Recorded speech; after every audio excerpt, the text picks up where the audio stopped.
Это Никита, и это мой первый блог. Это моя подруга Анжелика. С вами Анжелика из канала Бурундук Счастливый. Уху. И сегодня мы будем что делать? Мистер Макс. Снимать блог. Ты куда ты смотришь, блин? Вот. Снимать блог на детской площадке. Где 4%, ты знаешь об этом?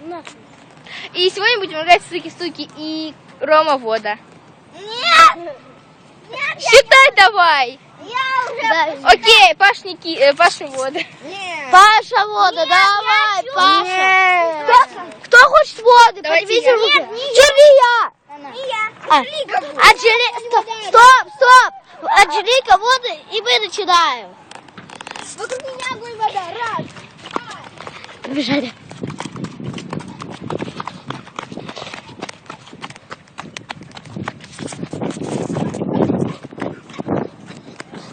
Куда?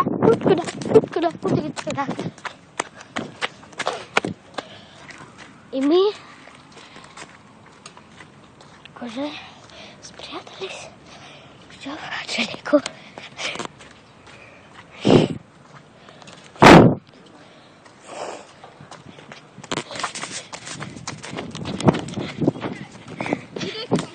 И меня застукали.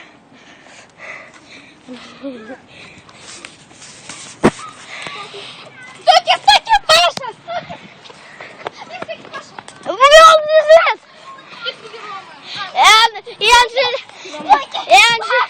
И Анжелика выиграла, она всех застукала. Первую я застукала Рому, значит, Рома Вода. Help you, man. Все, на этом завершается мой первый...